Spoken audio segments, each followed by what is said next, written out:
Om Swastiastu. Assalamualaikum warahmatullahi wabarakatuh. Shalom, namo buddhaya, salam kebajikan, dan salam sejahtera bagi kita semua.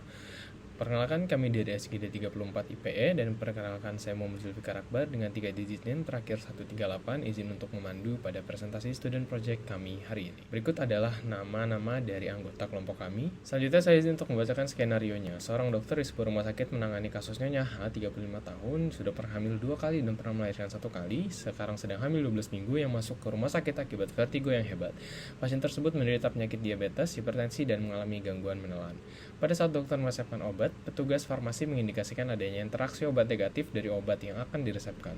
Namun, petugas farmasi tidak ambil pusing dan tetap memberikan sesuai dengan resep yang diberikan. Pada saat akan diberikan perawat pun langsung memberikan sesuai dengan takaran tanpa ada instruksi yang jelas dan tidak sempat menanyakan ke dokter sebab dokter yang memberikan resep sudah berganti shift. Nutrisionis tidak mengetahui pasien tersebut mengalami gangguan menelan sehingga memberikan makanan sesuai dengan menu diet diabetes dan hipertensi. Akibatnya pasien kesulitan saat makan dan keadaan umum tidak kunjung membaik. Keluarga pun merasa tidak puas karena informasi yang mereka tanyakan selalu mendapat jawaban yang berbeda dari setiap petugas kesehatan yang bertugas memeriksa maupun merawat Nyonya. Berikut adalah susunan pertanyaan terkait skenario tersebut yang sudah kami susun. Saya akan menjelaskan mengenai presentasi pada pertanyaan yang pertama, yakni bagaimana mekanisme yang tepat dalam menangani pasien dengan gangguan menelan, terutama pada pasien dengan diet khusus. Nah, untuk menentukan mekanisme yang tepat dalam pemberian makanan yang sesuai atau diet itu perlu diketahui dahulu penyebab dari disfagia pada pasien. Apabila pasien tidak bisa menelan karena terdapat gastroesophageal reflux disease, maka berikan obat untuk ASI reflux seperti proton pump inhibitor, antacida, atau H2 blocker. Apabila pasien tidak bisa menelan karena otot esofagus yang terus berkontraksi, itu maka beri obat masker relaksan. Nah, selain itu, makanan yang diberikan dengan tekstur yang lembut seperti bubur dengan lauk yang dicincang lembut. Namun apabila pasien itu benar-benar tidak bisa menelan, maka lakukan pemasangan nasogastrik tube atau NGT untuk memasukkan nutrisi secara langsung dari hidung pasien ke lambung menggunakan selang khusus. Nah, kemudian untuk mencegah komplikasi seperti kehilangan fungsi otot faring, lakukan terapi bicara karena hal ini itu biasanya disfasia itu terjadi akibat adanya kelemahan otot atau neuropati di orofaring yang dapat menyebabkan atrofi otot. Nah, pertanyaan selanjutnya akan dipresentasikan oleh rekan saya. Terima kasih.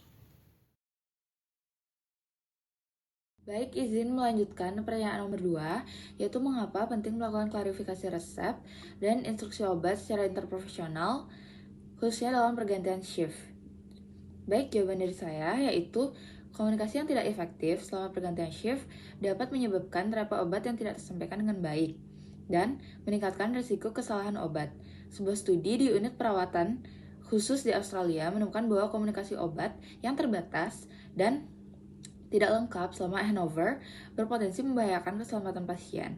Meningkatkan komunikasi antar profesi yang efektif seperti menggunakan metode komunikasi model SBAR atau Situation, Background, Assessment, dan Recommendation membantu menyampaikan informasi secara sistematis dan juga jelas, mengurangi kesalahpahaman, dan meningkatkan kolaborasi antar tim medis.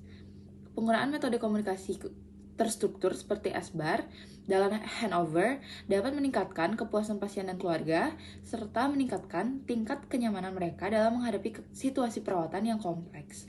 Baik, sekian jawaban dari saya dan pertanyaan nomor 2. Saya serahkan kepada rekan yang bertugas untuk pertanyaan selanjutnya. Terima kasih.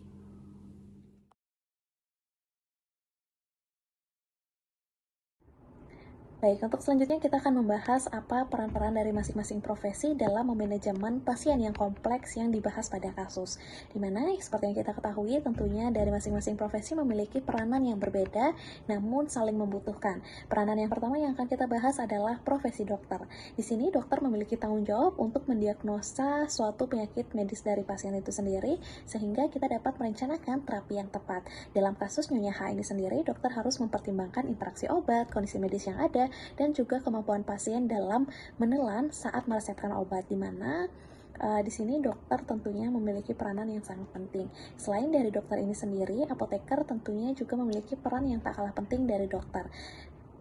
Apoteker sendiri dapat memastikan keamanan dan juga efektivitas dari terapi obat, di mana apoteker ini sendiri harus melakukan rekonsiliasi obat untuk mengidentifikasi potensi interaksi obat dan juga memastikan dosis yang tepat. Terutama dalam kasus Nyonya H ini sendiri, apoteker seharusnya mampu untuk mengidentifikasi potensi interaksi obat dan juga memberikan rekomendasi yang sesuai untuk membantu kesembuhan pasien, serta harus melakukan kolaborasi dengan tenaga medis lainnya agar pemberian obat ataupun terapi dapat berjalan dengan efektif. Mungkin untuk selanjutnya akan dilanjutkan oleh rekan saya. Baik, di sini saya akan melanjutkan penjelasan terkait dengan peran dari perawat dan juga nutrisionis. Untuk perawat sendiri berperan sebagai penghubung antara pasien dan juga tim medis lainnya, yang dimana mereka harus memastikan bahwa instruksi medis diikuti dengan tepat dan memberikan perawatan langsung kepada pasien. Seperti dalam kasus Nyonya H ini, perawat seharusnya dapat memastikan bahwa pemberian obat dan makanan sesuai dengan kondisi pasien, termasuk dengan mempertimbangkan gangguan menelan yang dialami oleh Nyonya H ini. Kemudian komunikasi yang jelas antara perawat dan juga dokter sangat diperlukan di sini untuk memastikan bahwa perawatan yang diberikan itu sudah aman dan juga efektif. Kemudian selanjutnya adalah peran dari nutrisionis, itu adalah bertanggung jawab untuk merencanakan diet yang sesuai dengan kondisi medis pasien. Nah, dalam kasus Nyonya H ini, nutrisionis seharusnya mempertimbangkan gangguan menelan yang dialami pasien dan juga merencanakan diet yang mudah ditelan dan memenuhi kebutuhan gizi pasien. Walaupun dalam kondisi diet diharapkan anjuran dari proses pengobatannya Nyonya H dapat melakukan diet sesuai dengan aturan dari nutrisionis ini. Kemudian di sini juga kolaborasi dengan dokter dan perawat juga sangat penting untuk memastikan bahwa rencana diet sesuai dengan kondisi medis pasien dan juga dapat diterima dan dilaksanakan oleh pasien.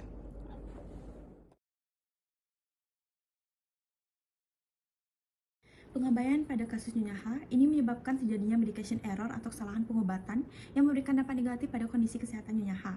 Medication error dalam kasus Nyonya H juga termasuk dalam malpraktik dari sudut pandang profesi. Rasa diabaikan juga menimbulkan perasaan tidak dihargai dan dalam jangka panjang dapat berkembang menjadi gangguan mental seperti depresi. Pasien merasa tidak berdaya karena tidak dilibatkan dalam pengambilan keputusan dan tidak mendapatkan dukungan emosional yang memadai dari tenaga kesehatan. Akibatnya, semangat untuk sembuh pun menurun. Kekonsistenan perilaku seperti pemberian makanan yang tidak sesuai dengan kondisi gangguan menelan juga menambah tekanan psikologis yang dialami pasien. Komunikasi yang buruk dan kurangnya empati dari tenaga medis berkontribusi besar terhadap penurunan kepuasan pasien terhadap pelayanan rumah sakit secara keseluruhan.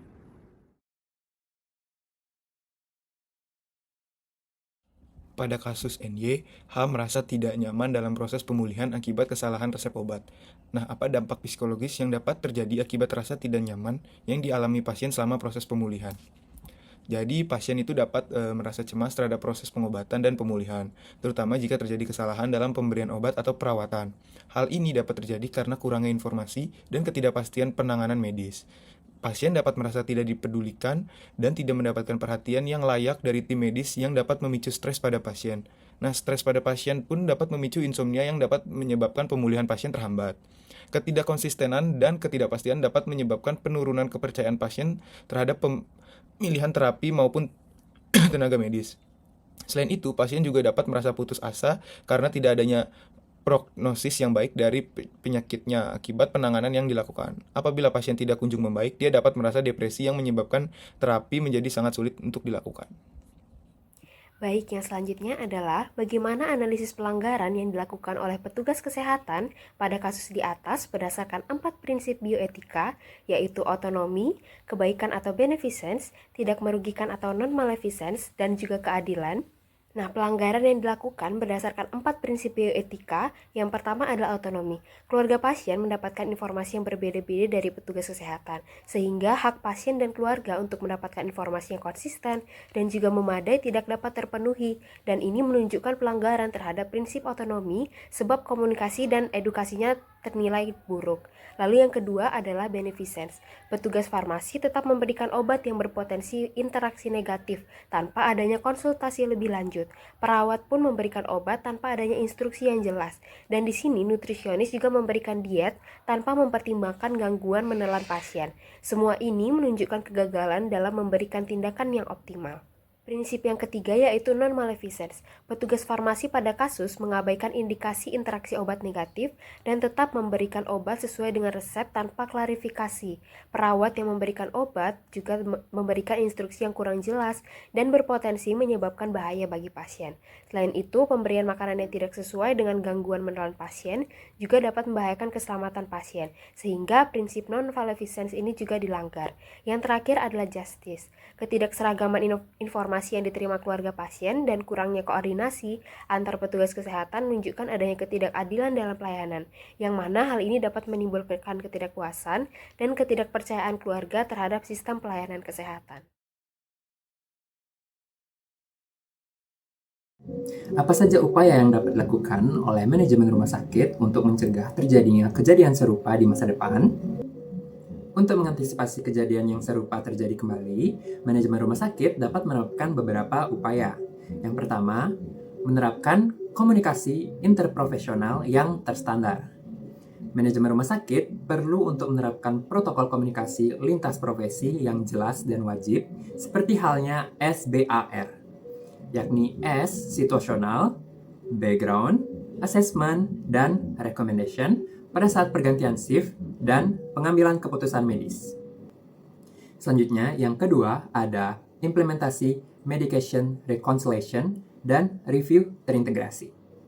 Medication reconciliation ini akan melibatkan dokter, perawat, dan juga farmasi untuk memverifikasi semua obat yang digunakan oleh pasien, menghindari interaksi obat, dan juga menyesuaikan dengan kondisi klinis. Selanjutnya, yang ketiga ada penerapan clinical pathway dan diet order terstruktur. Manajemen rumah sakit disarankan untuk menyusun clinical pathway khusus untuk pasien dengan komorbid diabetes, hipertensi, dan juga gangguan menelan, termasuk template diet order yang bisa diakses oleh dokter, perawat, dan ahli gizi. Dan yang terakhir ada audit dan evaluasi secara berkala atau morbidity and mortality review.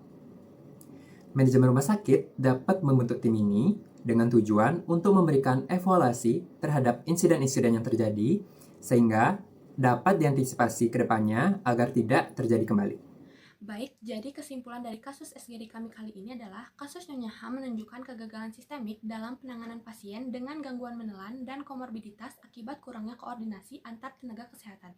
Mekanisme penanganan yang ideal mencakup asesmen menyeluruh, terapi medis sesuai penyebab, penyesuaian diet oleh nutrisionis, intervensi terapi bicara, serta dokumentasi dan komunikasi efektif antar shift.